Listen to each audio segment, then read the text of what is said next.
বাবরি মসজিদের জায়গায় কোনো মন্দির এখনো হয়নি, চ্যালেঞ্জের সাথে বলছি। নেতৃত্ব মেনে যদি আগায়, মুনাফেক যদি চীনে আগায়, ধোঁকাবাজ যদি চীনে আগায়, ইনশাল্লাহ আমিও বলে যাচ্ছি সেদিন বেশি দূর নয় যেদিন বাবরির জায়গায় আবার নতুন করে সুন্দর কারুকার্যের বাবরি মসজিদ গড়ে উঠবে ইনশাল্লাহ। কেন এটা কোনো পার্টির মিটিং নয়, এখানে নরের তাকবীর চলবে, সুবহানাল্লাহ চলবে, এটা ধর্মীয় মিটিং। কথা মাথায় ঢুকছে তো নাকি? এবং সততা নাই, সত্যের পক্ষে আগায় এবং নেতৃত্ব মেনে যদি আগায়, মুনাফেক যদি চীনে আগায়, ধোঁকাবাজ যদি চীনে আগায়, ইনশাল্লাহ আমিও বলে যাচ্ছি সেদিন বেশি দূর নয় যেদিন বাবরির জায়গায় আবার নতুন করে সুন্দর কারুকার্যের বাবরি মসজিদ গড়ে উঠবে ইনশাল্লাহ। আরো জোরে বলুন ইনশাল্লাহ। আর এর জন্যে কোনো মন্দির ভাঙতে লাগবে না, এটাও ভেঙে দিয়ে যায়। কেন কিছু দালাল গদি মিডিয়া আছে, কালকে কেটে হই হই করতে পারে। এর জন্যে কোনো মন্দির ভাঙতে লাগবে না। কেন বাবরি মসজিদের জায়গায় কোনো মন্দির এখনো হয়নি, চ্যালেঞ্জের সাথে বলছি। কেন আমার খোদার জায়গাতে কোনো মায়ের লাল এমন পয়দা হয়নি সেখানে অন্য কিছু করে দেখাতে পারে। জোরে বলুন সুবহানাল্লাহ, জোরে বলুন না।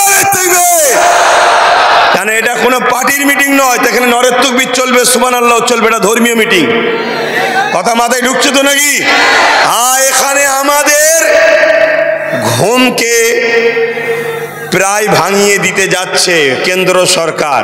পুরো এখনো ভাঙেনি, পুরো ভাঙলে তারও ভয়ানক ব্যবস্থা হবে। তার শুরু 6 ডিসেম্বর থেকে। আগামী দিন দরকার হয় ব্রিগেড, না হয় শহীদ মিনার, যেটা হোক। প্রস্তুত তো নাকি? ধোঁকা নয় তো, ধোঁকা নয় তো। আমি এই লড়াই কিন্তু পুরো বাংলার অলিতে গলিতে করার পর সব ফাইনাল রাজ্যের পক্ষ থেকে এখানে, তারপরে বিভিন্ন রাজ্যে আরো যিনারা করছেন তিনাদের সবাইকে একসাথে হয়ে আমরা প্রয়োজন হয়, বুঝতে পারছেন তো নাকি? প্রয়োজন হয়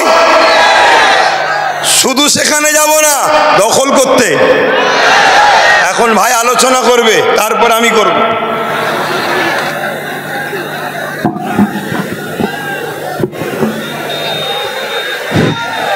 আসসালামু আলাইকুম ওয়া রাহমাতুল্লাহি ওয়া বারাকাতুহু।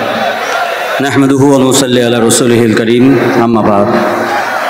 সম্মানীয় আজকে সবার সভাপতি, মহাসম্মানীয় স্টেজে উপবিষ্ট গুণীজনীগণ, মহাসম্মানীয় উপস্থিত আমাদের সকলের প্রাণপ্রিয়, আমাদের সকলের নয়নের মণি পিরজাদা আব্বাস সিদ্দিকী ভাইজান, সম্মুখে উপস্থিত সংগ্রামী মনোভাবপূর্ণ ফুরফুরা শরীফ আহলে সুন্নাতুল জামাত সংগঠনের কর্মীবৃন্দ এবং আপনাদের কাছে আজকে লম্বা চওড়া বক্তব্যের কিছু